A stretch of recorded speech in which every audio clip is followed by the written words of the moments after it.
Okay, good morning, everyone. You take your seats and we'll get started in a moment. Okay. Bon matin à tous.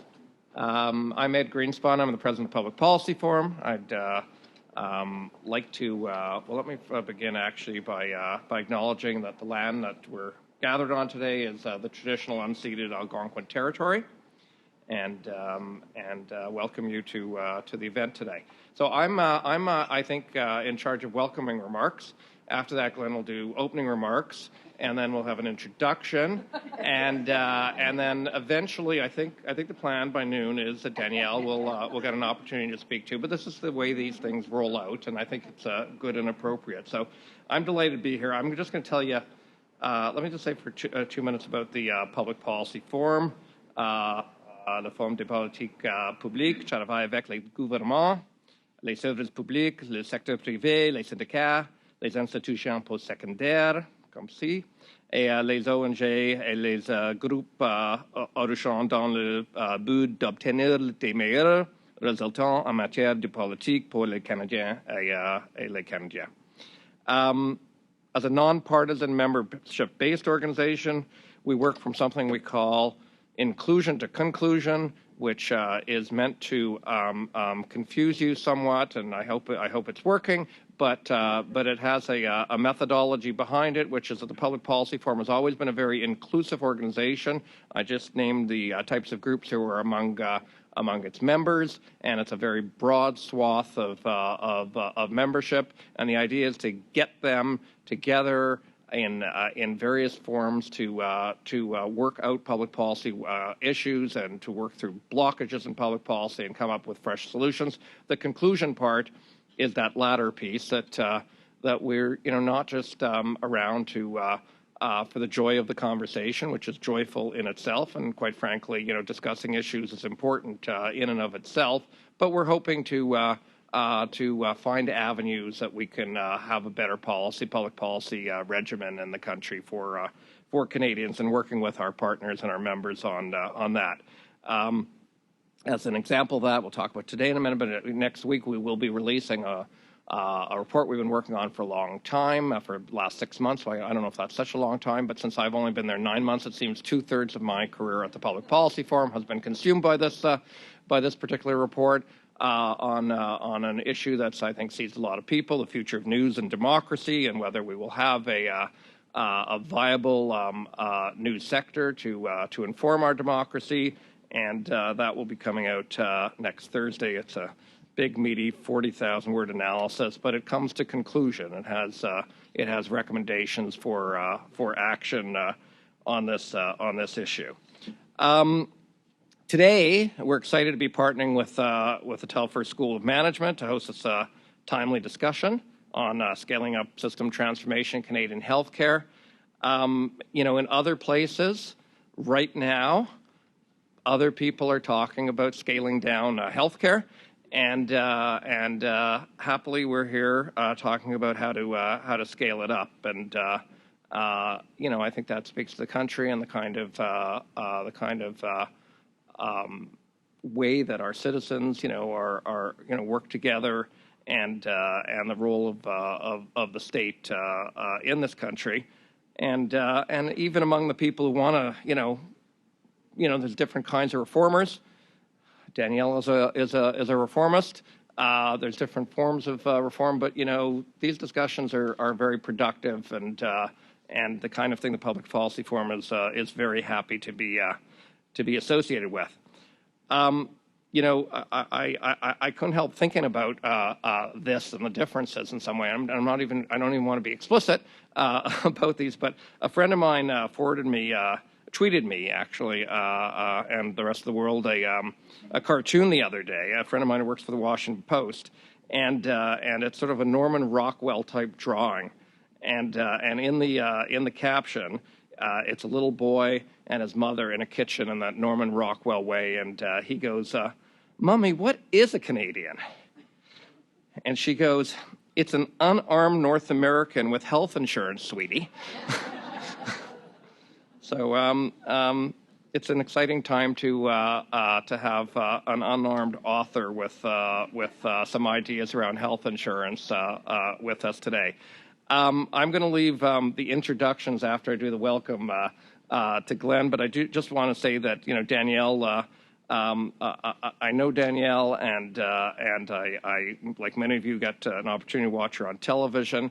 I think one of the things that most impresses me about Danielle isn't necessarily what a great doctor she is and other things she did, but she cares enough about these issues that she went back to study public policy after having obtained after having been practicing medicine for a period. So that shows her dedication to trying to think through these issues, and I think that will lead us to a great discussion today. I also want to thank all the other panelists who've joined us as well. And with that, let me invite Glenn Orsack, Director of Executive Programs at Telfer School of Management, and he will provide what it says on my script, the opening remarks. Thank you.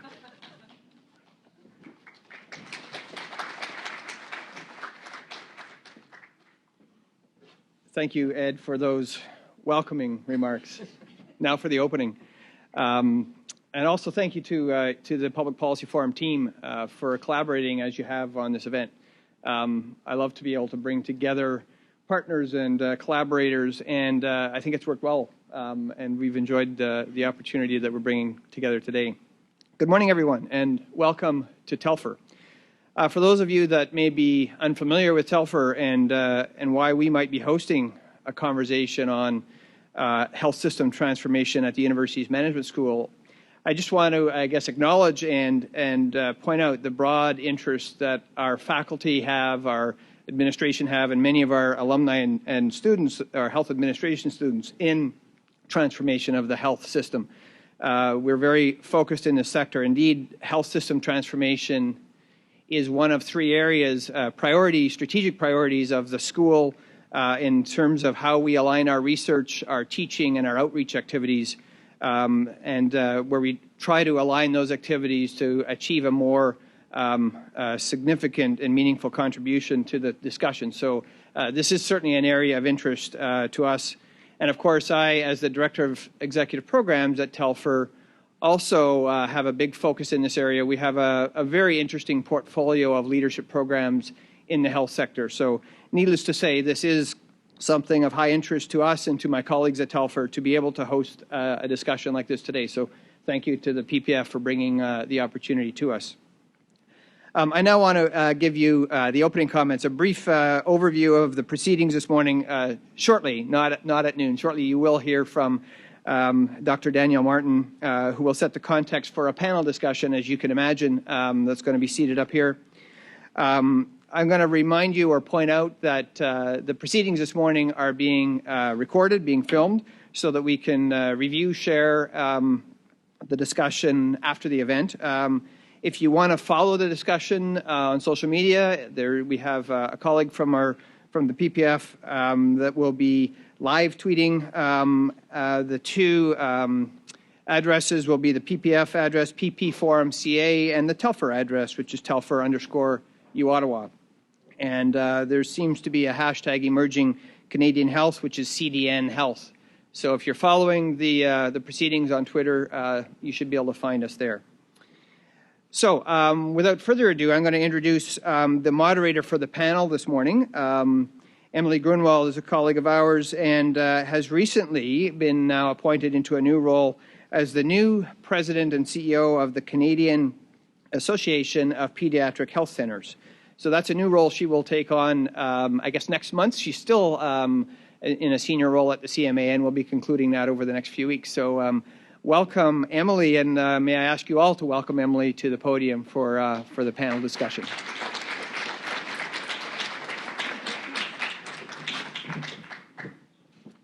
Thank you. Well, if Glenn had opening remarks, I have introductory remarks, so please bear with me.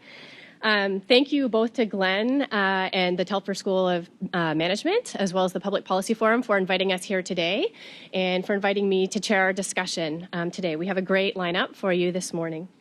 It's great to see so many familiar faces gathered today to talk about something that's really inspiring, I think, which is our future in healthcare and Medicare in Canada. So without further ado, I'd like to introduce our guest speaker today, Dr. Danielle Martin. As you probably know, Dr. Martin is a family physician from Toronto. She's also a national media commentary who loves to discuss issues that are most important to Canadians. She practices at the Family Practice Health Centre at the Women's College in Toronto, where she's also the Vice President of Medical Affairs and Health Systems Solutions. Danielle has been engaged in organized medicine and medical leadership from early in her career. She started off as the president of the Canadian Federation of Medical Students. She has been a CMA board member, and she is the founder of Canadian Doctors for Medicare, an organization which advocates for improvement to our publicly funded healthcare system. Today, Dr. Martin continues to defend and define the role for Medicare in a progressive and rapidly evolving healthcare environment. Please join me in welcoming Dr. Danielle Martin to stage.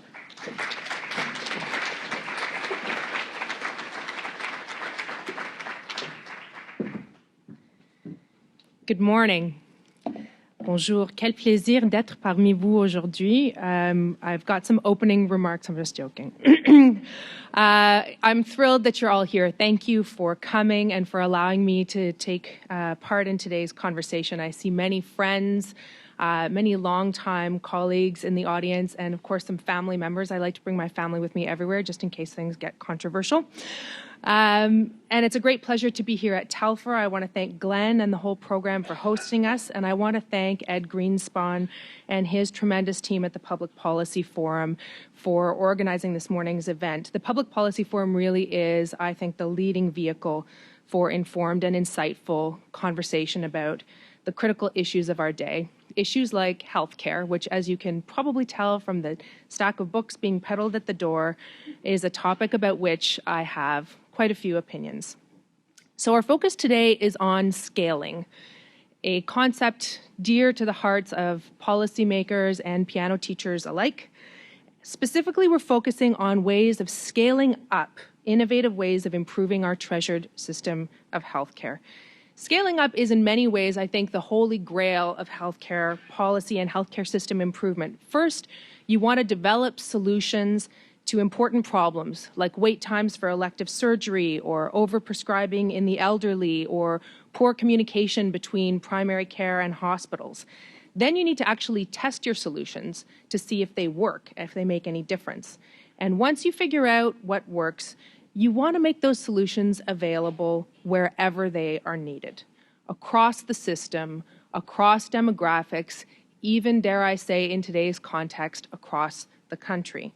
And that's what we mean when we talk about scaling up solutions. I actually think it is our biggest challenge in healthcare today, certainly in Canada. Now, we hear a lot about the challenges in healthcare, and I don't actually think anybody in this room needs to hear any more about those challenges, to be honest. What I think we don't talk enough about is the solutions to those challenges. And in part, that's why I wrote this book, Better Now, is because I wanted to lay out a basis for a more constructive conversation about the future of healthcare in Canada and basically change the channel on a really tired old argument that Medicare is somehow hopelessly broken. For the record, that's not what I believe. As a family doc working in the system, I can say with great sincerity that for most people, most of the time, in most places, our healthcare system works. Doesn't always work as well as we would like, but when it comes to healthcare in Canada, I would argue that our task is one of improvement, not reinvention. Let's not forget, after all, that Medicare itself was a pretty remarkable innovation. It was built on the simple idea that access to healthcare should be based on need, not ability to pay. And that it's bad enough when you get sick to have to worry about being sick without having to worry about facing financial ruin to compound your illness or injury. And I think that one of the things that it's hard not to mention in the current context of today is that that is not something that we should ever take for granted in this country, and it is something that we need to constantly strive to protect. That is basically the values-based cornerstone, and maybe the cornerstone too, of Medicare. And for me, as it is for many of you, I suspect, it's not an abstract ideal. So the book opens with the story of my own family, of my grandparents, Sarah and Jacques, who landed at Pier 21 in Halifax in the year 1951. They had come from Cairo. They were a family of 10, 3 generations on a big ship, a journey across the ocean that my mom still remembers and talks about.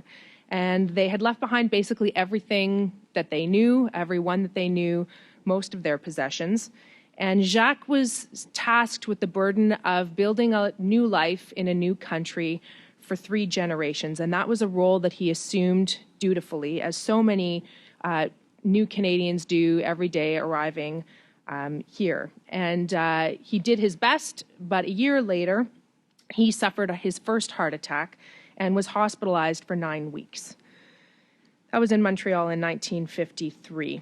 And that ordeal really diminished him. It diminished him physically and otherwise. He developed chronic respiratory symptoms. There were visits to the doctor, medications, the costs of which were frankly crippling. Sometimes he went, sometimes he didn't, sometimes he took the drugs, sometimes he didn't. And he was barely able to work. He and my grandmother were forced to borrow money from family members as a result. And that is something that actually caused rifts in our family that have not to this day healed generation over generation.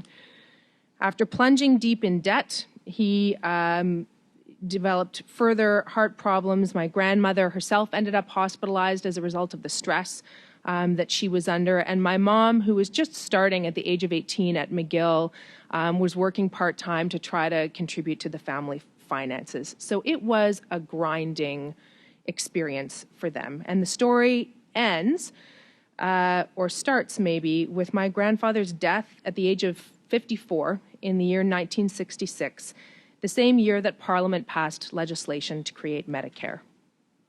So how would life have been different for my grandparents and for my mom if universal health care had been in place in Canada 2 decades earlier? I think it would have changed everything. And that story shaped not only my family's history, it's also helped to shape my own perspective. And it forms, therefore, the point of departure for the book and for my comments here today, which basically come down to this. It is time to stop bickering over whether we can sustain Medicare. And it's time to focus instead on how to make it better.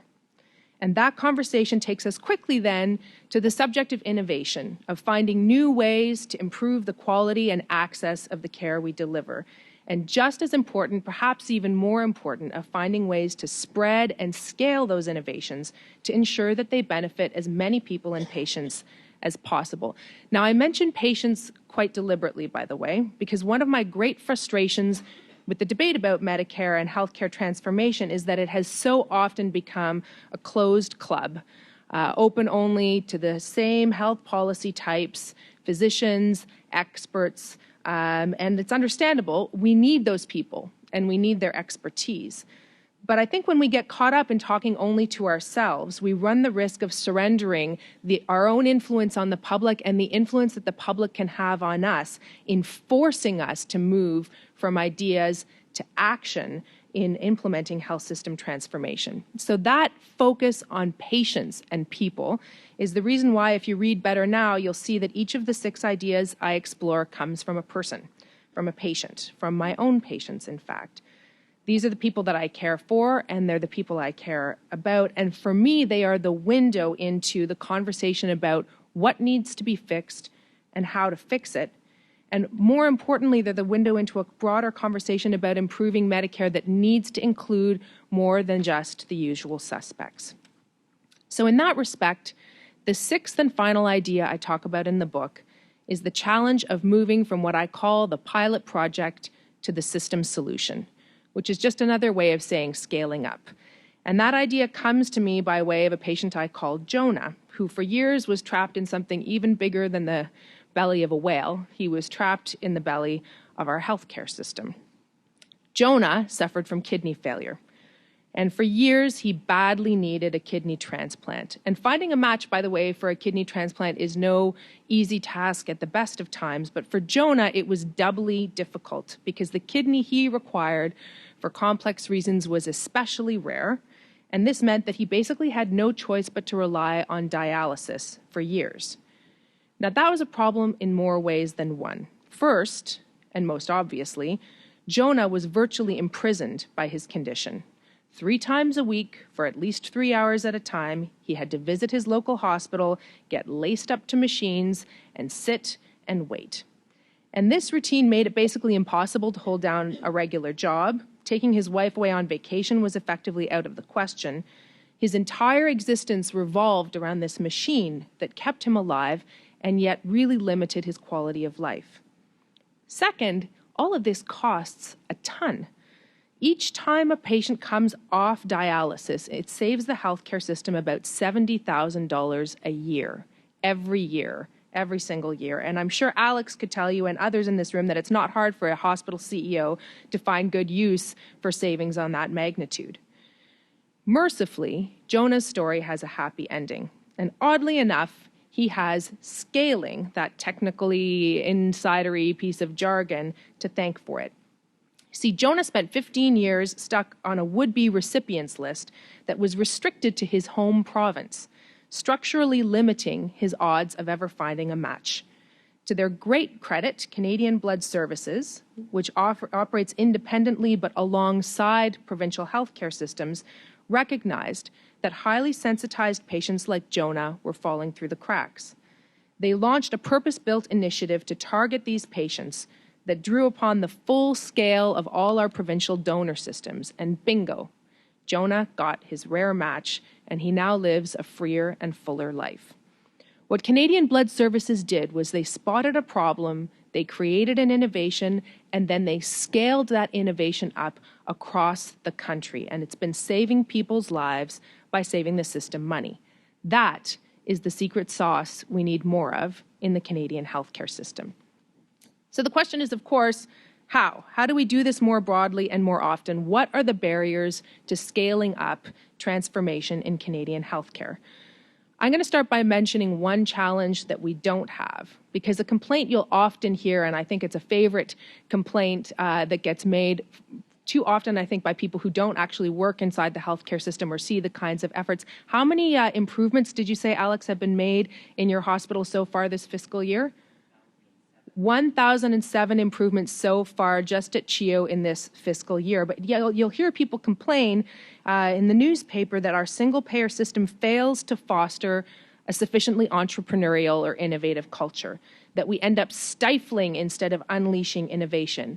In my experience, that is a total misrepresentation of the reality of our healthcare system. In fact, examples of exciting and effective projects abound in hospitals, labs, operating rooms, communities across this country. Doctors, nurses, pharmacists, administrators, community members, and patients are implementing all kinds of creative remedies and innovative techniques, and they're doing so without having to sacrifice the values that underlie Medicare. And I'm sure that my fellow panelists are going to have an armful of examples. My book includes many more. Even in preparing for today's visit, I was talking to my colleague Maureen O'Neill, the president of the Canadian Foundation for Healthcare Improvement, which operates right here in Ottawa. Her organization essentially exists to champion all of the many innovations that are already taking place across the healthcare system. I'm going to tell you about one, which they call Inspired.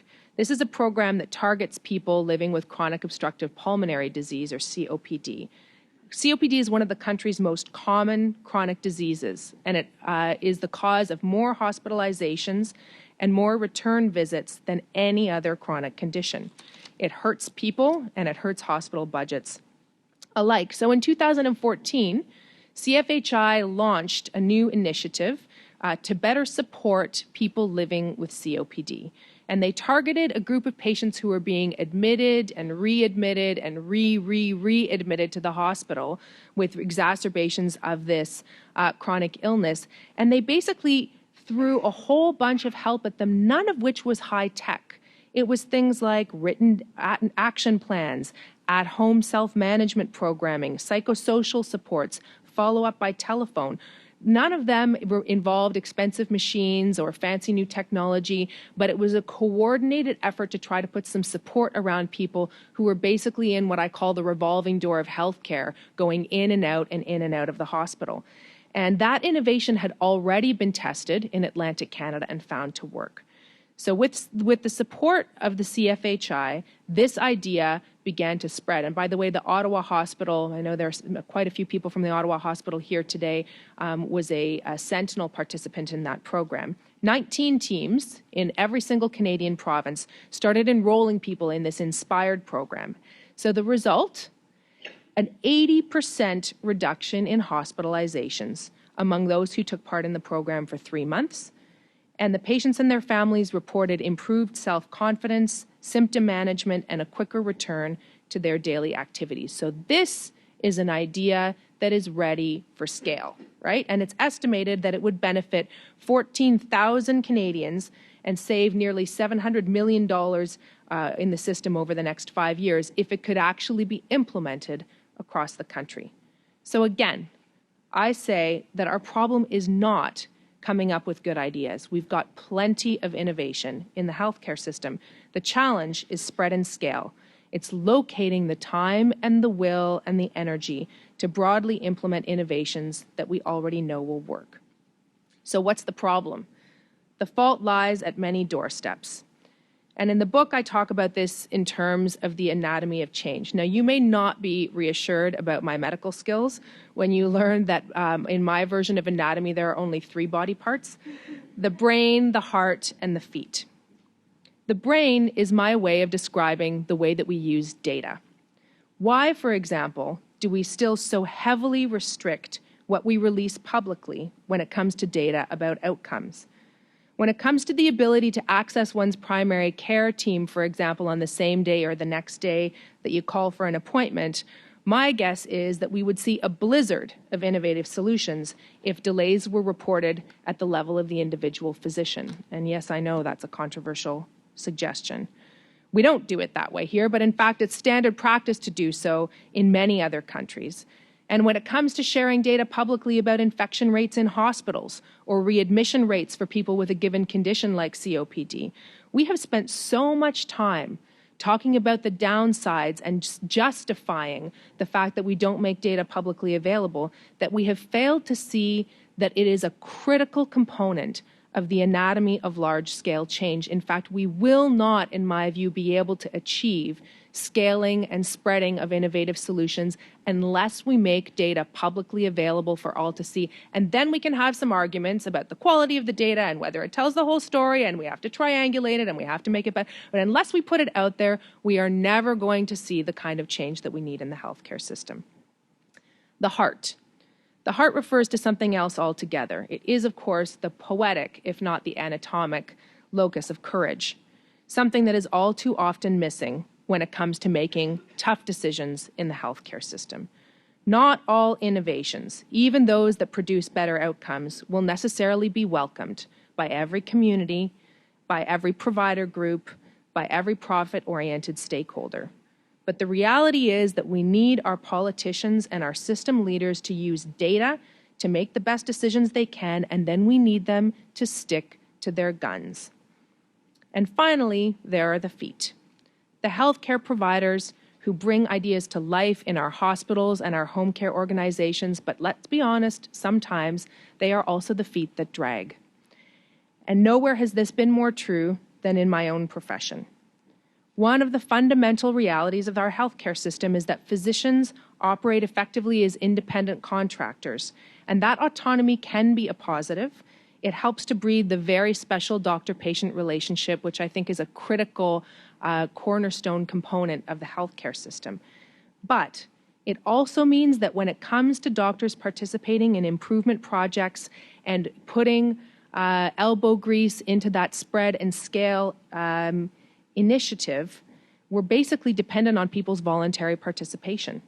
Some doctors don't know about some changes, some resist them, and many just see themselves as operating completely alongside of, instead of as part of, the healthcare system. And that creates all kinds of barriers to collaboration with others like nurses, therapists, social workers, even, dare I say, the evil hospital administrator.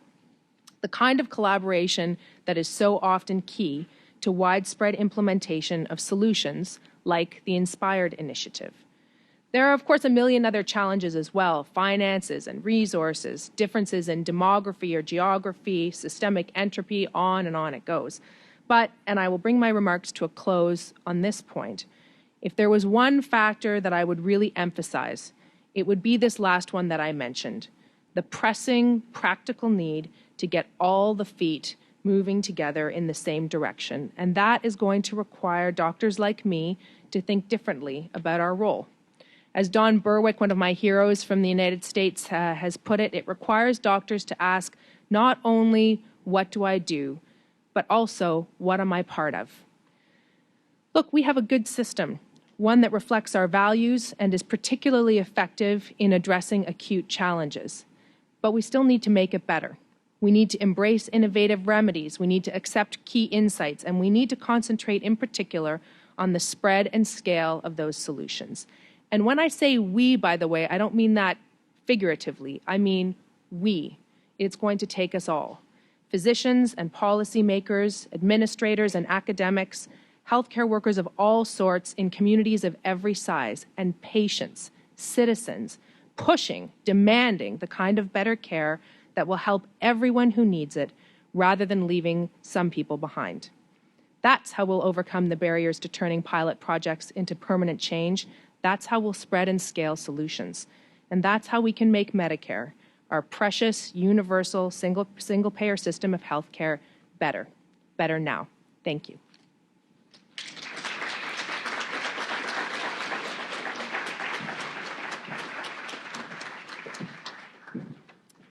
Thank you, Danielle, for a bold call to action for each one of us. As always, your words are so inspiring, so positive, and so your passion is so contagious. I would like to invite our three panelists to the stage to have a seat and join us in discussion. Lindy David is a close colleague of mine. She is the CEO of Jewel, which is a new CMA subsidiary focused on physician-led innovation. Following Lindy is Chris Power, who is the president and CEO of the Canadian Patient Safety Institute. And beside me is Alex Munter, who is the president and CEO of the Children's Hospital of Eastern Ontario and the Ottawa Children's Treatment Centre. Thank you. I'm actually just going to have a seat with them.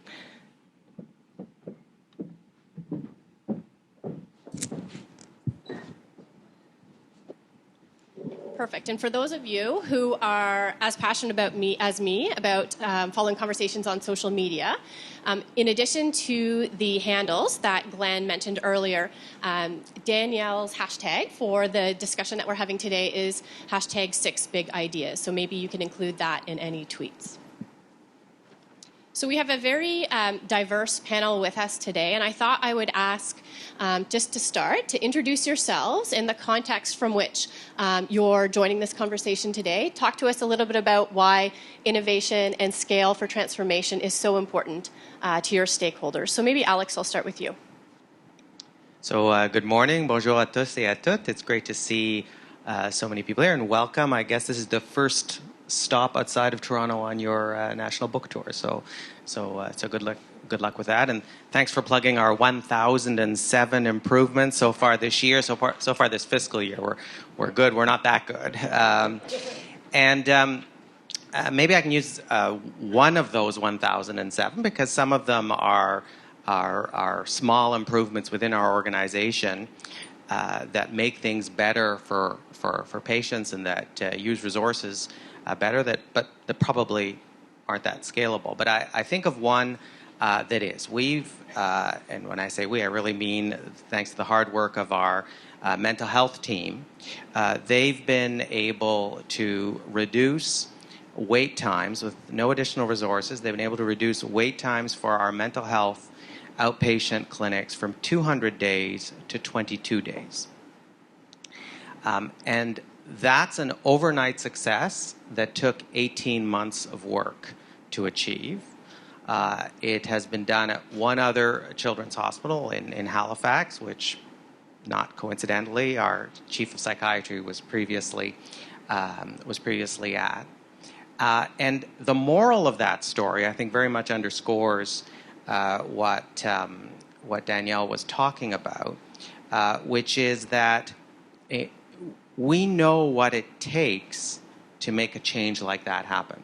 It takes a sense of urgency, which absolutely our practitioners and our families felt about the unacceptably long time it took to get into our system. It takes time to get people used to the idea of working differently and giving up the way in which their work had been organized, in some cases for their entire careers, and keeping people's eye on the ball so that when things get difficult and when they're not quite working right, people don't lose sight of what the objective is. So that's one of our 1,007 improvements, and it's absolutely scalable, but it's not a silver bullet. And I guess that, as I listen to you, Danielle, one of the things that I think is so important for us to help people understand is that there is no silver bullet to quote-unquote fixing the healthcare system. And that the lure of that simple solution, well, let's have more private services, let's restructure into regional systems, or let's restructure out of regional systems, or whatever the magic solution is that is so appealing at any point in time. We have to resist those because the truth is that the Canadian healthcare system has never been sustainable. If sustainable means doing the same thing on a continual go-forward basis. Floyd Logren, who was the Treasurer, Finance Minister in Ontario, in the early 1990s predicted that healthcare would consume 70% of the Ontario budget if things continued if the trend continued as it was. Jim Flaherty, 10 years later, made the same prediction. Charles Sousa, a couple of years ago, the current finance minister, made the same prediction. It didn't happen. It didn't happen after the 1990s. It didn't happen after the 2000s because, in fact, the system did reinvent itself and change and evolve. And I think is your takeaway message, which I think all of us who work within the system experience on a day-to-day basis. And I'll stop talking now, but I think one of the things that's worth exploring a little bit is how do we resource that work, and how do we support our people in an environment of constant change and new technology and new ways of working, because it is hard, it is challenging, and it won't succeed if we can't tap into their sense of mission, purpose, and their hope. Super, thanks, Alex. We're going to explore some of those ideas further in the discussion. I'm going to skip Danielle right now. I'm going to pass it over to Chris to introduce, from a patient safety perspective, how you think about innovation and scaling transformation. Well, thanks so much, Emily. I'm really delighted to be here. And as my grandson, I have 4 grandsons, and my 6-year-old, who's really a piece of work, says to me all the time, "Grammy, I'm so sad." And I said, "Why, honey?" And he says, "Because you're so old and you're going to die soon." And so here's the thing. I've been around a long time, and I've been in healthcare a long time. And prior to my having the wonderful opportunity to come to CPS, the Canadian Patient Safety Institute, and work, I was the CEO of the health system in Halifax, Nova Scotia at Capital Health, where Inspired was born. But we didn't have the ability to scale it across the country. We didn't see that as our role. But we certainly saw innovation as our role. And so I want to talk to you just a little bit about the burning platform, because as Danielle says, for the most part in healthcare, we thankfully get it right, despite some systems that sometimes are really broken. But I give that kudos to our healthcare providers who, despite everything sometimes around them, are really able to make things work. And these people, every single day, are highly innovative. They figure out ways to get around a system that isn't supportive of them every single day. And I started my career as a nurse. I understand this. I really do know how that works. But here's the thing. Every 17 minutes in a hospital in Canada, somebody dies from a preventable adverse event. Every 17 minutes. And we harm hundreds of thousands more every single year. These are not healthcare providers getting up, going to work, saying, today I think I'll harm somebody. Everybody gets up, goes to work, wants to do the very best job they can, but because of a whole variety of reasons, we are harming people at an alarming rate. So we know that we've got to do some things fundamentally differently. And, you know, at CPSI, we've been doing collaboratives. We've been trying to do the scale thing for over 13 years, and it produces some really good work.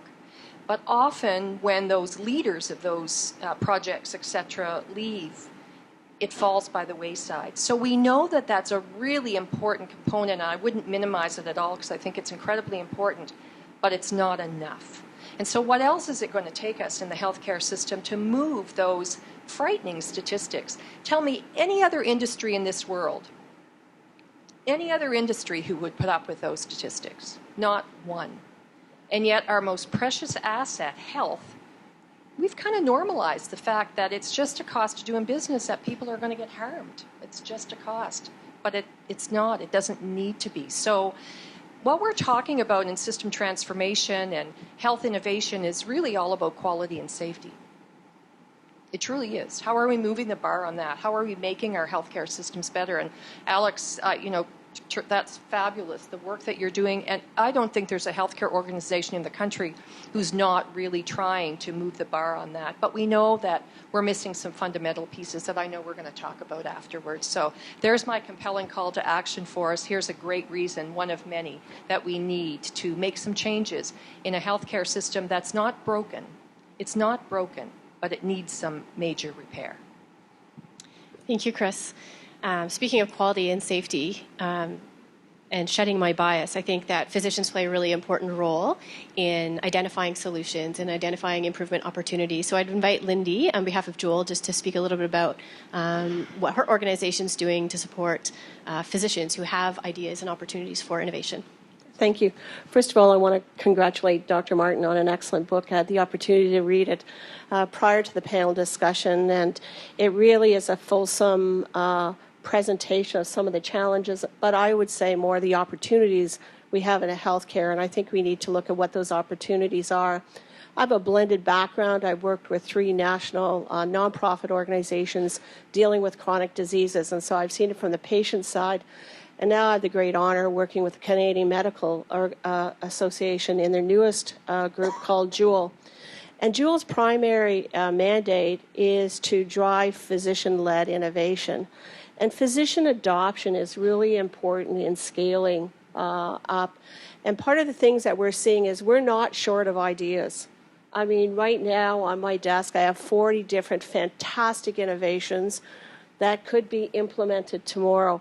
The questions are they the right innovations? And it goes back to that hard. Does it meet the objectives of what our Canadian healthcare system requires? And what do we need to do with that? And what we do is we help physicians work through their innovative ideas. Sometimes they need business help, so we'll broker mentors or coaches with them to help them through their business idea. Sometimes they need capital. And so we'll broker them with someone that can help them with capital, build the idea. Sometimes they need the permission to innovate, which I find fascinating. And that was a fascinating experience for me to realize people want, and physicians want, that permission to say, yes, we should implement it, and yes, we should reach broader than just our department, our hospital, and think at a broader level. And how do we scale it from that particular opportunity? I think we need to think big. I think sometimes we look at incremental change. I think why I love Dr. Martin's book is she's thinking big. And I think if you don't have a goalpost to drive to, we're not going to get there. And I feel that physicians, in conjunction with patients, really will make the difference in terms of what innovations we need to be brought forward. And one of the innovations that we launched a grant program last year, and within 6 weeks, we had 126 grant applications from physicians on incredible innovations. And the award winner was a group that's still evolving this product called Ocean Tablet. And what this does, it allows a patient who speaks a different language, who can't speak English well, to enter their data in that language It goes into the doctor's office. The doctor's office then receives it in English to allow them to actually interpret what the patient's saying. The doctor will input it back and be able to give it to the patient, and it will go back out in their language. It's in prototype right now. This is a type of innovation. Wouldn't that be wonderful for physicians to have that communication and truly understand what their patient is saying, but also for the patient to walk away and their family say, they really understood what I was saying. So that's the example of what's out there. And as I say, we have tremendous opportunities. We have a system. Like all other businesses, we need to innovate that system. Super, thank you. So building on the idea of thinking big, and when we think about bold and courageous innovation, where do we start? I mean, there's so many different ideas. There's so many competing priorities. How do we achieve consensus? Do we need consensus?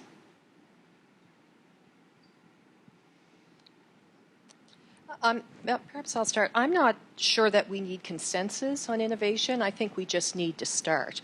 But if you look at some of the success factors that go along, and Danielle talked a little bit about this around success around innovation, but really, or scaling up, but really the success factors, leadership is huge. And, you know, to me, it goes back, we need to have a vision for where we want to go, the vision to change and the courage to succeed. So every one of us in this room would have a vision about something, whether it's our life or our work or an innovation or whatever that is, but it's all around that courage to actually make it happen. So if we look at some of those success factors, where's the leadership that's driving that? Where's the political will to make it happen? The patient voice, the public voice is hugely important in all this. And then the resources to just get it going. So to me, leadership is critical in all of this. I might add also that I think in the context of a conversation about spread and scale, that I think it's critically important that we pick the big problems and focus our attention on fixing the big problems. You need you need solutions that will match the magnitude of the challenges. So, one of the things that I'm very focused on is the massive problem that we have around prescription medications in Canada. We have, a problem of really actually basically unmeasurable magnitude, where on the one hand there are millions of Canadians who cannot afford to take life-saving prescription medications and who are experiencing totally preventable complications of their chronic illnesses because they can't afford their meds. And on the other hand, as Chris will tell you, we have millions of Canadians who are the victims of over-prescribing, inappropriate prescribing, off-label prescribing, and we are spending massive amounts of money unnecessarily on our prescription drugs. So, the magnitude and the contours of that problem are really unthinkably huge, and you cannot match the size of that problem with on-the-ground innovation. You have to meet that problem with a solution of suitable magnitude. And in the case of a national pharmacare with a focus on quality prescribing, I've been an unapologetic advocate for this. For the view that this is actually the role of our federal government, that we cannot meet the magnitude of that problem at the local level or even at the provincial level. You need to bring the full scale of the country to try to address that issue. And we've talked about Canadian Blood Services as one possible model for trying to address that, among others. So I think in reaching consensus, we're not going to achieve consensus on everything, of course, but there are some problems which I think everybody would point to as very substantial problems for the health of Canadians. And in those instances, I think we really need to be unapologetically big in our thinking. I think the other piece is the compliance of people taking the meds to help with the chronic diseases and what times to take them and how to organize. I had a meeting with someone in a small community, and what happened is this patient couldn't remember when to take his meds, but he loved to fish. And so how they developed this is they put his meds in a tackle box because that reminded him of when he'd go fishing, the time he should take his drugs. But that was a simple thing for him, but it's so we waste a lot of money in terms of, there's scripts that are written, they're not taken on a regular basis. I think you're absolutely right. What are those big, the big ideas? And I'm a firm believer is carving off, 3 to 5 ideas and working on them versus boiling the ocean. And so how do we go about do that, and who's going to take that lead is an interesting challenge. But a big idea, so your big idea in terms of pharmacare, I don't think it's yours, you didn't invent it. It's not my idea, not my idea. Is a public policy idea that we could get central casting up the street here to take care of. But other big ideas, for example, in our organization, you've got six big ideas. We have 5 big goals, and one of the 5 big goals is zero harm. So that's a big idea, but we really need people at the local level on each unit within each team to sign up to that idea, to think about what that means, what are the things that we can do in the emergency department, on the inpatient unit, to reduce harm to patients. How can we create that culture of problem solving? We want our folks to do really 2 things. One is to do their work, and then at the same time to think about ways to improve the way that they do their work. That's what those 1,007 improvements are about. So I think it's setting those big goals, the zero harm, and then putting the supports in place that makes it possible for individual practitioners, for team members, to have the ability to come up with ideas and to implement them to make their environment safer and to reduce harm to patients. And some of that is organizational. So we work now in a collaborative with other children's hospitals across North America, implementing standard ways of standard work, essentially, around a variety of high risk, from a safety perspective, procedures. So that's about learning, that's about adoption, but fundamentally it's about the culture of problem solving within the organization and helping people understand that that changing the environment is part of their job. And that's hard to do if you're feeling overwhelmed by patients, if you're feeling stressed by the amount of change. And I think that's where system planners, organizational leaders have to think about and put effort into how we support that kind of culture on the front line in our organizations. So on that note, Alex, your 1,007 innovations is actually a really interesting segue to our next question. This past fall, Minister Philpott had tweeted that Canada is innovation rich but spread poor. And along those similar lines, Dr. Martin, in your book, you cited Stephen Lewis in an essay he wrote in 2007, and he suggested that the single biggest problem we have is our failure to apply innovation on a grand scale. So are there lessons or best practices in scaling innovation that could be leveraged from within the health sector, internationally, beyond the health sector? Any examples?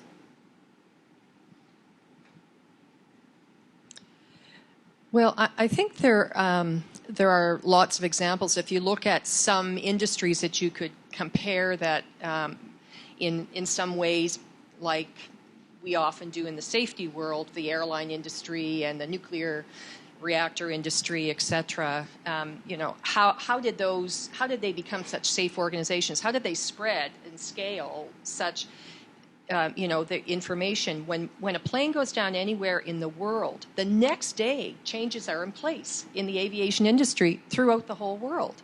Almost the next day, as soon as they realize what the root cause is. So how can we start to learn from them? I think those are areas. But if we look to countries in the healthcare world, for instance, who've done some interesting things around really improving the quality, the healthcare system itself, we often turn to Scotland now. And the reason we turn to Scotland is because they've had a number of winning conditions. They had the political engine, so the Minister of Health stand up and say it is no longer it's no longer all right to harm people, like to what Alex is doing in his organization, but on a country scale.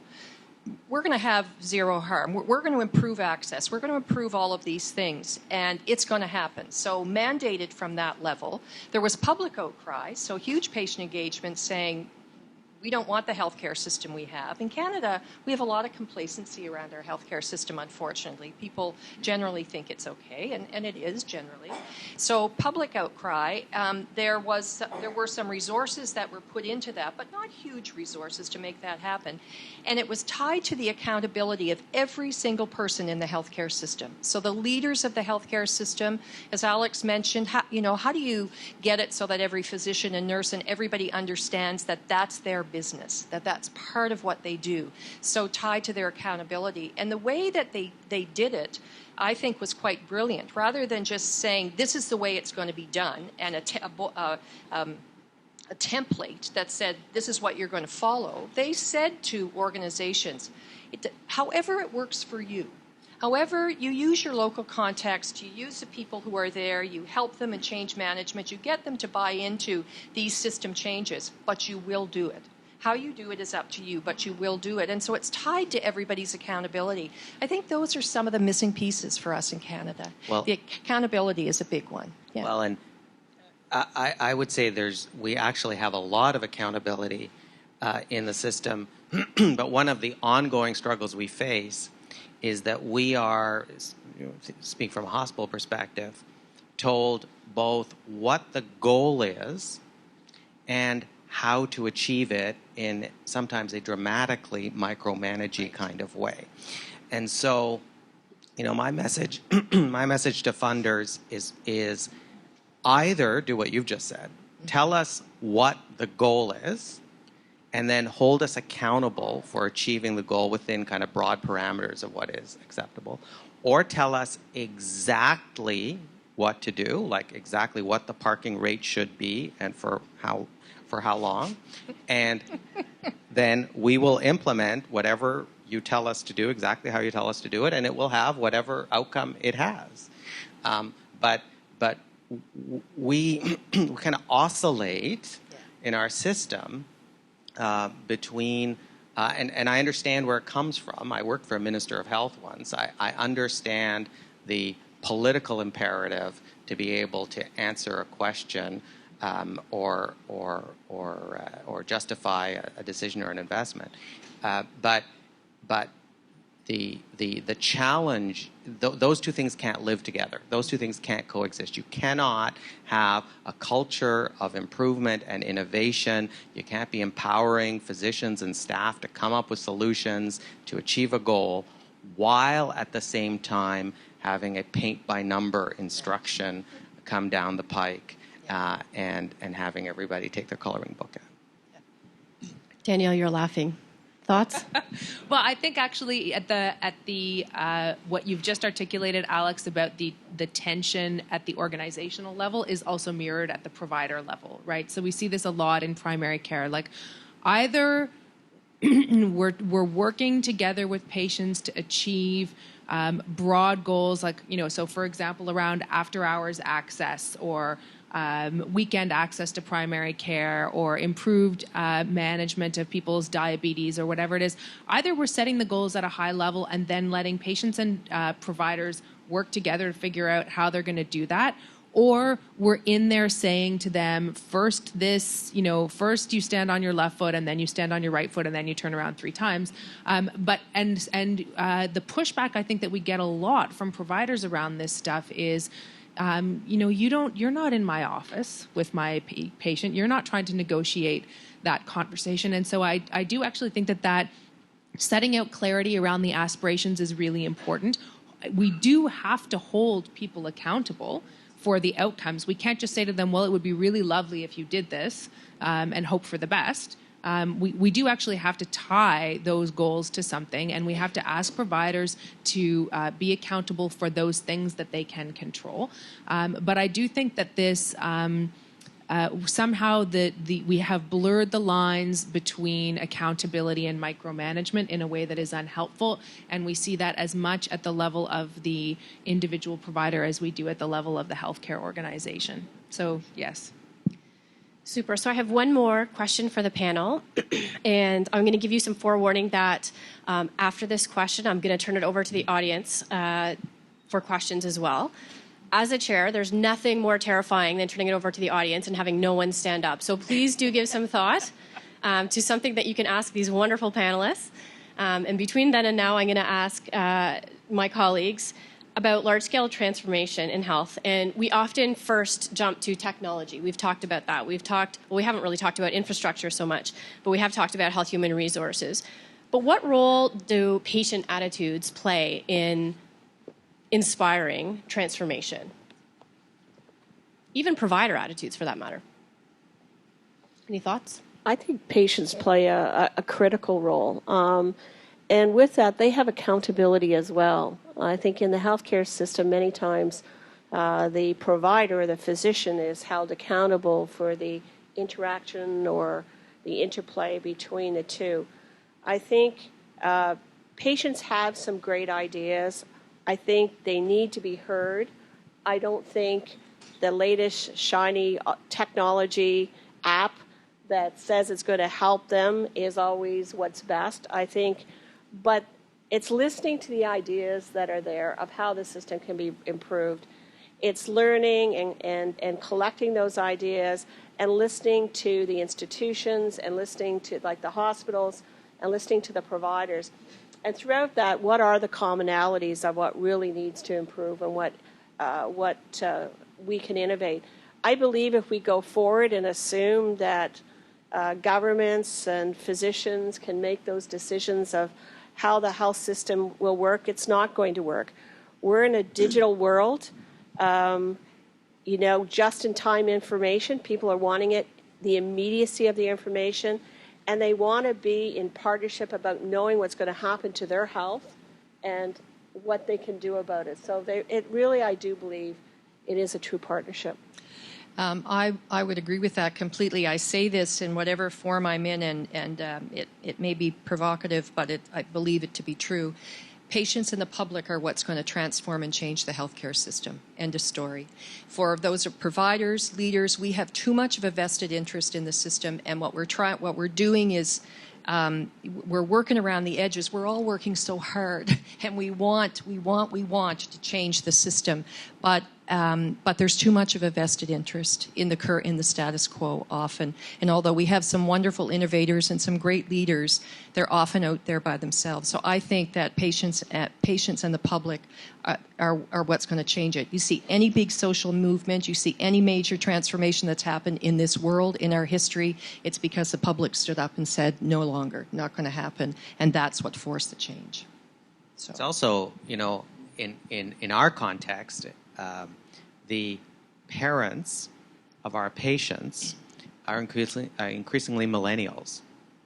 And they have expectations that are about empowerment and access to information.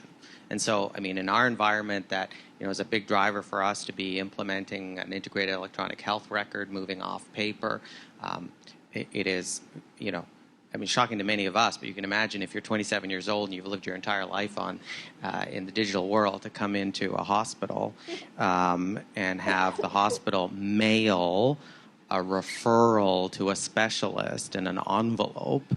I think some of these people never use the mail. They don't know where to buy a stamp. So it's shocking to them. But I think more profoundly, there are expectations there about access to information and the genuine ability to make decisions that I think is a force for positive change, but is absolutely a disruptor to the way in which we are used to working. And if I think about my mother's expectations, and I think about a 20-something parent's expectations, night and day in terms of what they'll put up with. Any last thoughts? No. Okay. So it's your turn. If you have a question, thank you. I see hands going up. Brilliant. We have some colleagues who are passing around microphones. So if you are the lucky holder of a microphone, please go ahead. Thank you. John Ronson, I'm with TELUS. And Danielle, I think this is for you, but I'd love to hear comments from others as well. So you talk in your book, which you sent me a copy of, thank you very much, it was great, about the federal role. And I'd like to talk a bit about the Federal Health Accord, which is pretty topical. It feels like a bit of a parlor game going on at the moment. Which province will be next? So Saskatchewan fell yesterday with a deal with Ottawa, and as I count it, they're small provinces and territories, but a majority have now negotiated bilateral deals with the federal government. And it feels like these conversations are all about finance and fiscal, nothing about healthcare improvement. So that's one observation. And I find that sad because I share your belief that the feds could and need to play a bigger role in what in Canada we have is a very decentralized system. And I guess it's hard to say what's going to happen south of the border, although the early signs are not encouraging. But what happened there over the last 8 years under the Obama administration, with the feds playing a very constructive role with Berwick and others in the Center for Medicare and Medicaid, really changing the dynamics of big parts of the U.S. healthcare system. And so I'm discouraged, quite frankly, and would love to hear your comments. So thanks, John. And I feel as though trying to negotiate a health accord this soon into the mandate of a new government is like trying to put yourself into health policy boot camp to build up a whole bunch of muscles that had essentially atrophied at the federal level over the last decade. I'm being really frank here. So in trying to understand let's imagine with our biggest versions of our imaginations what a Canadian federal government could achieve in health and healthcare. That's going to take it's going to take, I think, longer than just these first few months in office to figure out what that might look like when we have had when we're coming into those negotiations on the heels of a very clear political decision that the feds should not engage at all in healthcare, simply cut the check, and that was it. And so I think we are really trying to build up a set of muscles around the federal role that had become seriously deconditioned. I, like you, am disappointed to see provinces kind of getting picked off or picking themselves off one by one. And yet, of course, we all understand the fiscal imperative and why a struggling provincial government would want to figure out how to get those dollars for home care into their systems as quickly as possible. What I would like to see is the public say, this is why I wrote the book. Back to your question about, what's the role of patient expectations and the public expectations? Like, where is the public in this saying to their MPPs and to their members of parliament, like, this is not on. I'm Canadian, and I want to see. I want to know what the national vision is for where we're heading on health and healthcare. And so I really don't see any alternative. If we leave all of the decision-making and the negotiations in the echo chamber of the highest levels of power, I just don't see how we're going to get out of the situation that we currently find ourselves in. So yes, I agree with you. It's disappointing. I think there's a tremendous amount more that we could be doing. But unlike you, I might be more cautiously optimistic that we've got the time to sort that stuff out as we move forward. Maybe I could just add to that. I too was disappointed but not surprised, and I think that many of us probably felt the same way. So, but maybe what we need to do is look at what the federal government currently has in terms of machinery. So, yeah, there's a check to be cut, but the federal government already invests a tremendous amount in the healthcare system, if we think about that. And if I be a little bit self-serving for just a second. If we just think about the C organizations that Health Canada funds. So we have 8 or 9 of them. It's every man for himself. We're all doing our own things. Every one of us are in provinces and territories working with them to try to improve whatever our mandate is. But what if we looked at that machinery in a different way? What if there was a vision for all of those C organizations to move the mark on something, whether it's one of our OECD indicators? We're going to say in the next 5 years, we're going to be the best in the world on this one, for instance. What if it was something like that? What if it was you're going to improve quality? Or how do you start to harness the machinery that the federal government already has, rather than us just looking to the provinces to comply? Maybe we need to be thinking about this in a little bit different way of what already is in place. The federal government runs a healthcare system themselves. They run a couple. So they have Veterans Affairs and they have Indigenous Health, which is abysmal.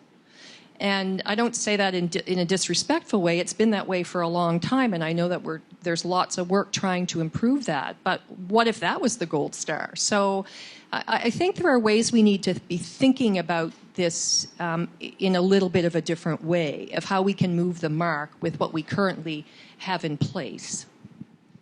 There's a question at the back. Thank you. Very interesting panel. My name is Michael Wolfson. I'm with the Faculty of Medicine here at U of O. The discussion of innovation and particularly scaling it up reminds me of a well-known economist amongst economists, Joseph Schumpeter, who associated that with the phrase creative destruction. So if you're going to have innovation, that's creative, but it also means that something gets destroyed.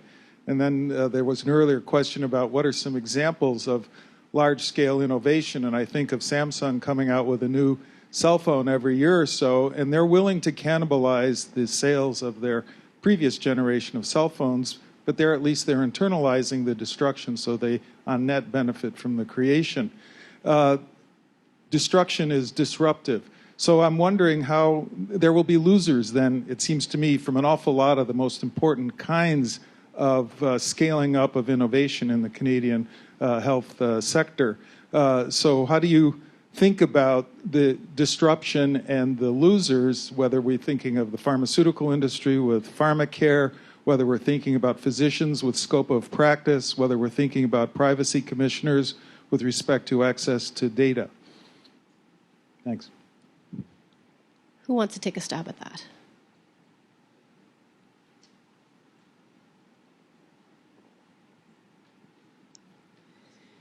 It's a profoundly important question, right? And I guess I'm a big believer that sunlight is the best disinfectant when it comes to a lot of those conversations. So it's not a medical opinion, is no. it? It's not on the surgical safety checklist anyway. So I actually think we cannot have a conversation. It would be helpful to be explicit about when there are winners and losers, who the winners and losers are, and what the implications of that of that fallout looks like. And I think that too much of that conversation, certainly in the healthcare sector, it happens in a really veiled kind of way. Of course, everybody's for the patient. We're all for everybody wants everybody's putting the patient first. And it's really, I think, understandably difficult for normal humans to disaggregate what is truly self-interest or preservation of the status quo, a desire to maintain systems that have somehow become useful to us in their current form, versus true patient, and public interest. And so I think maybe it's Canadian politeness that we're loath to kind of call one another out on that stuff in respectful ways, but I think we have to be able to do it and to try to have open conversations about, if we make this decision, for example, about pharmacare, it's going to be hard. There are going to be some hard parts to that conversation. Who's it going to be hard for and why? Where is it appropriate to try to mitigate the hard parts? And where is it appropriate to say, you know what, it's just going to be hard because in this instance we have to put the public interest first. But at least to have that conversation in a more explicit way than we have traditionally done, so that people are clear about what the trade-offs are that we're discussing. Because as long as you're for the patient and I'm for the patient and everybody's for the patient, it's like impossible to figure out what it is we're actually talking about. I think also making clear the bigger vision at the end, so what the trade-offs are for at the end of the day. Another question. Who has the microphone? Hi, Lisa Ashley, Canadian Nurses Association. The discourse is really interesting because we're still talking about ourselves as who makes the decision. So if we start to move that discourse and be disruptive, as Alex was talking about, on moving that discourse to the patients, to the public, having them decide what the national indicators are, and working collaboratively with government and providers, of having them drive the development of these pieces, it moves things. It's scary. It moves things away from ourselves as providers, but it allows for a different way of working. Who we bring around the table, who actually helps to drive those decisions. So I'd like your opinions on that, changing that whole discourse. Oh, I love that. And I think of our 5 big goals. Zero harm absolutely is an indicator of patient well-being. The rest of them, though, are all production metrics. So there are how many people do we get through, how quickly, how long do they have to wait, and if we can, and that is a lot of what we talk about. And so if we can change can change the conversation about what the indicators are, and make those indicators about outcome, however you define outcome. Everybody has access to the medication that they require. In our world, if I think about the Children's Treatment Center, for example, which serves kids with developmental and physical disabilities, there's lots of ways to assess a function, how well a kid is functioning.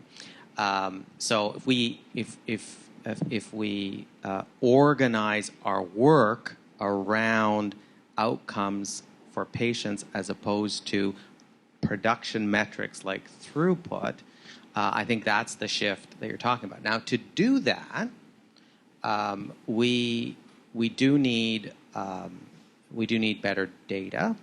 We do need to move off paper, for example, and to do that, we need investments in the system that are about retooling organizations and provider practices. And so my answer to the question of what should the federal government do is be the agent, and some of that through the C organization, some of it through agreements with provincial governments. Be the agent to make those changes happen. Canadian hospitals, or at least Ontario hospitals, are massively undercapitalized. So in a normal business, you make capital investment to drive your margin, to increase revenue or to decrease costs. We have completely separated operating and capital dollars.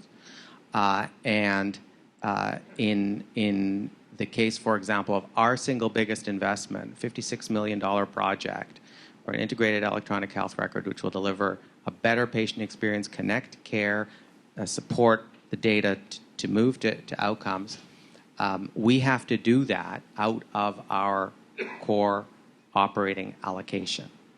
And so that just means it's taken us longer, it will be slower, and there's a reason we're the first hospital, among the first hospitals in Ontario to be this far along this particular journey. So that's a role for the federal government, just to link it all together, is to tie its investments to buying change and to drive, to Chris's point, the establishment of goals that are measured in the language of and that are about how people are doing and what their health status is.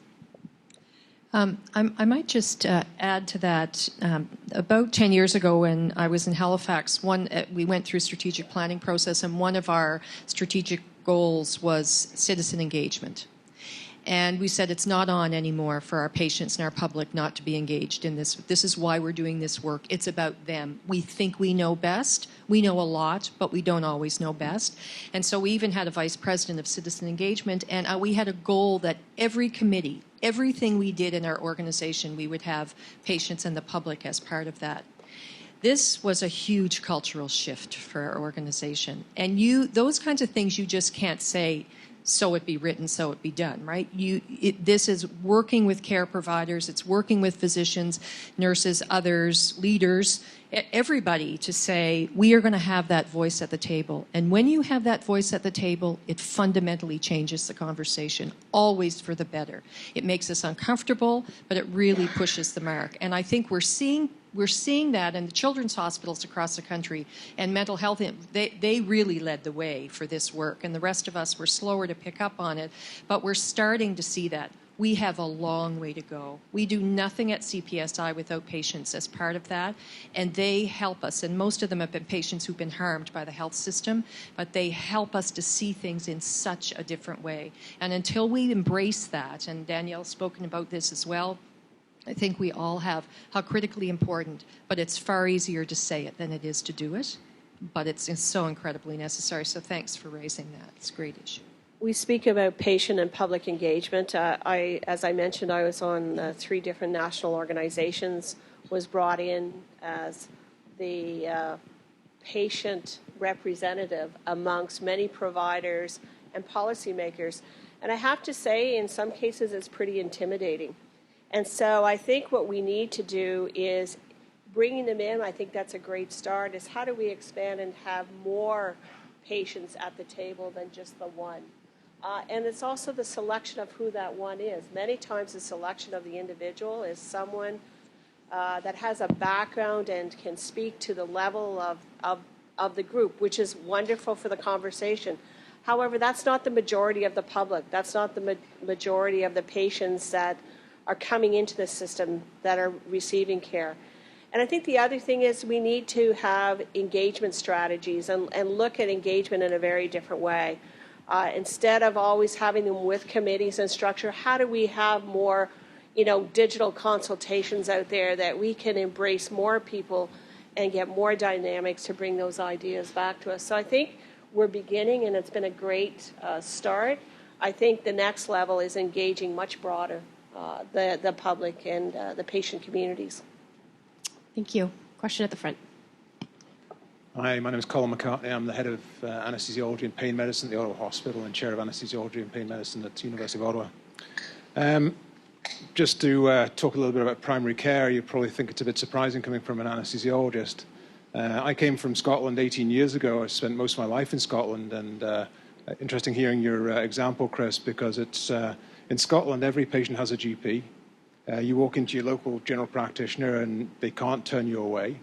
And every patient has prescriptions paid for by the public system.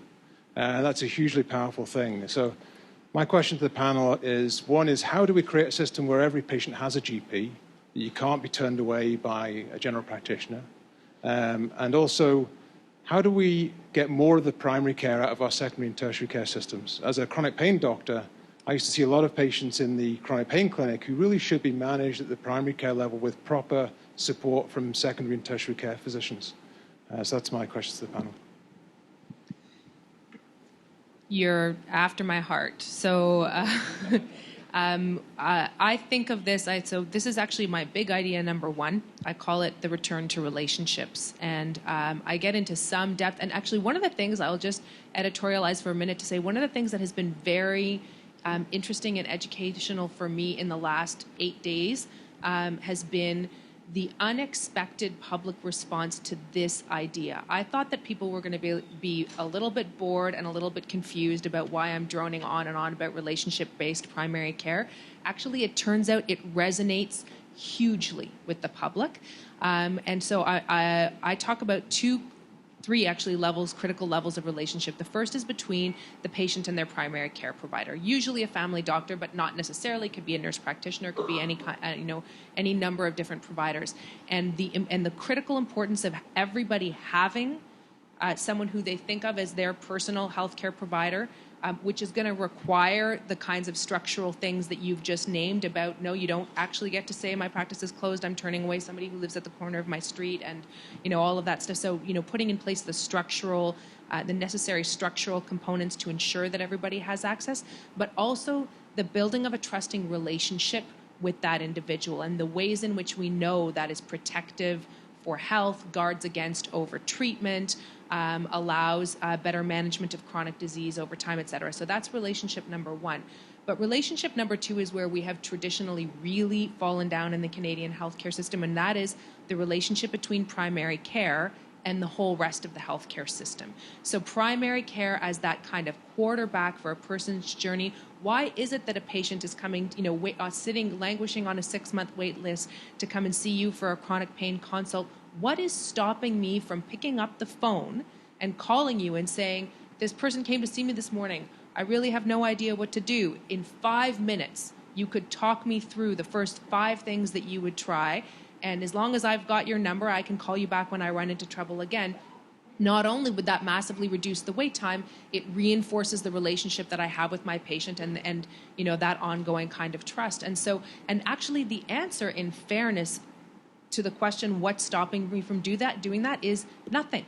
Nothing is stopping me from doing that. In fact, you could bill for it, and so could I. There's actually no reason why, as a primary care provider, I need to be referring everybody out to see a specialist when it's a simple question that a person could answer by we don't yet have an email consult code, but we have a telephone. Oh, we do in Ottawa. We do. And so, there's an e-consult system. And so the answer is that there are no, the barriers are cultural, and in that instance, it's not, we don't just point to, the system administrators need to fix it, or HIP needs to fix it, or whatever. That's about changing physician culture. And I think that a lot of it does come back to this work around the feet that do the walking in the system. How do we nurture that new professionalism within our own medical community about how we view our role, so that I'm not just going to work and plowing through the list of patients and going home at the end of the day, but I'm asking myself those questions about how can I practice differently and better, and what's required, what is my role in participating in that system improvement. So I couldn't agree with you more that if we can get those relationships in primary care working, everything else will fall into place. I really believe that that's true. Bill, I think you have a microphone. Thank you. My name is Bill Thole. I'm President and CEO of Healthcare Can. Fascinating conversation. All the best questions have already been taken, right? But just a couple of observations. One, I think we are in a better place in terms of not just talking about patient-centered care. Chris, your organization with Patients for Patient Safety has been a major part of that response. If only we could provide some support, tangible support for Patients Canada, we could go a little further. But I want to come back to two fundamental questions. One is we talk a lot about innovation, and these days, at least at Healthcare Can, innovation gets a bunch of people just rolling their eyeballs. So just to share the term, we've actually replaced innovation with innovaction. Can we stop just talking about innovation, by which we define applying what we already know, right? And can we act on it? So my two-part question is, first, and I'm going to pose it to you, Chris. You were a member of the Naylor panel on the advisory committee on innovation. That's over a year and almost 18 months ago. We haven't really got a lot of traction on that. The minister has embraced it, but I don't see a lot of evidence in terms of the discussions in and around the health accord. There's that $544 million that's been discussed, but nobody's quite sure where that money's going to go. So my first question is, what can we do to act on the innovation agenda and stop just talking about it? And the second one that concerns me, and is anybody from CBS here in the room? Canadian Blood Services? Yeah, sorry. Graham Shear was telling me 80% of our blood fractionated products comes from the United States, and the United States, at the drop of a hat, can cut us off. Consequence of that, people die. With the inauguration of the president-elect this Friday, have any of you thought about what the repercussions are for Canada? Because it can be both plus and minus. On the plus side, had Obamacare gone forward, there would have been another great sucking sound on Canadian primary care physicians as they tried to continue to meet the gap. Well, that pressure will be relieved, but issues around security of supply, NAFTA, and so forth, they're of concern to me, and I'm just wondering whether everybody else is concerned. So maybe, Chris, the first question is back to you on innovation. Okay, thank you. And I'm not for 1 second going to presume to get inside Donald Trump's head of what's going to happen. But on the Naylor panel side of things, which was a wonderful experience, and we went across this country and, in fact, got ideas from around the world on innovation. And as Danielle said, we have amazing pockets of innovation in this country, but the same old story of how you spread and scale them, and the frustration on many innovators' parts of not being able to move it in Canada and often having to go offshore to do that. So where is the federal government on the innovation panel? Well, maybe someone like Gavin could speak more eloquently to that than I could because he's more involved. But what I see, and in conversations with David and others, is that this government likes the report, has embraced lots of parts of it. I don't know where an innovation fund is in the scheme of things, but I think there probably are still some conversations about, is that a way that we can help move the bar? I think what we're seeing is in some of the C organizations, an investment and an upscaling of some of the C organizations to see if we can move the bar on the scale and the spread and the innovation side of things. So it was not a report that sat on a shelf. It certainly, it was a change of government, so it wasn't embraced, and probably a report should never be taken in its entirety, but to take out some of the pieces of it that make sense in a way that makes sense for the country. So I am still cautiously optimistic that we'll continue to get some good traction on this report, because I think there were some wonderful pieces of that can really make a difference for the healthcare system. And I'll let some of my colleagues take the what will Saturday bring to this country. I mean, Saturday Night Live, that's what it'll bring. That's right. It's going to be a good one. Yeah. Comedy on both sides of the border. Yeah.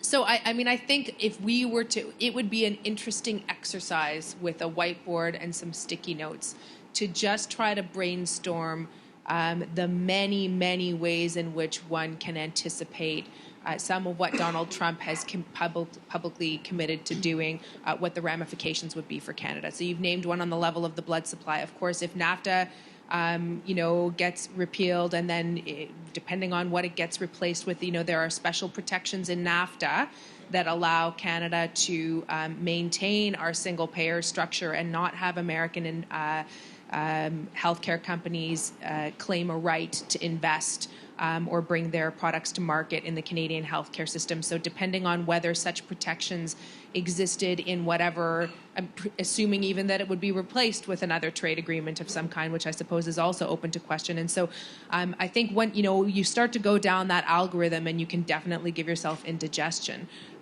What I would say is I think it is an opportune moment to everyone in every sub part of the industry will make their assessments of the risk. So I have no doubt that Ron and Graham and others at Blood Services are trying to figure out, well, what would the implications be around the blood supply, and what would it take for Canada to be self-sufficient on our blood supply? What would that look like? And in many ways, if we could get to that point, it would probably be safer.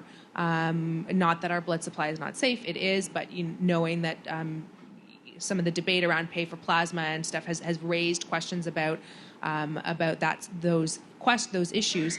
So everyone will do their sort of sub-analysis in their part of the sector. I think what this represents an opportunity for our whole country to ask ourselves some pretty basic questions about what do we believe in, what is up for negotiation, what's not up for negotiation, and I think that is going to be no different in healthcare than in any other part of our society. And so in that sense, I suppose let's view it as a nice opportunity for clarification, for ourselves, because otherwise I think the game of what's he going to do and then what are we going to do and then what's he going to do and then what are we going to do is very easy to get lost quite quickly.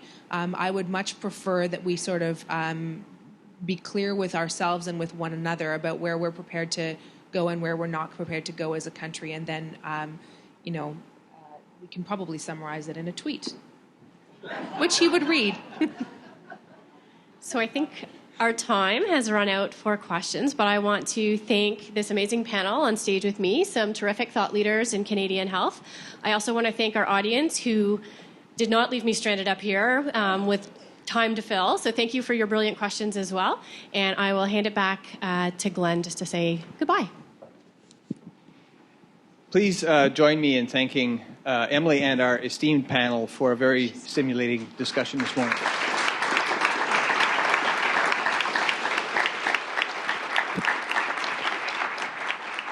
That certainly was an engaging discussion, and thank you to the questions from the audience as well. I was struck by and maybe excited from my domain around how much the discussion focused around the kinds of leadership that we need, and as a purveyor of that part of our offerings at Telfer, I see so many opportunities to engage on new leadership models and to bring some of the discussion into some of our healthcare leadership programs at Telfer. So thank you for all those stimulating ideas. If you need a forum for the brainstorming that you talk about in the sticky notes, we have the perfect forum for you. We've got some innovative ideas around how to bring groups together around leadership labs for these kind of discussions, and I'd love to continue to engage this community in that type of a manner. So thank you for all of that. If anybody's interested in reading further the book that was talked about this morning, there's copies outside, as you probably saw on your way, and feel free to purchase one. And as well, if you're interested in some of the things that Telfer offers into in the sector in terms of the leadership development work that we do, there's a couple of programs highlighted on the desks as you exit the room. So feel free to pick up a pamphlet or a brochure. That's my advertisement. So thank you very much for to the panel and for the discussion today. Thank you everyone for weathering the murky Ottawa sleet and snow to be here this morning, and safe travels to wherever you are going back to your work environment this afternoon.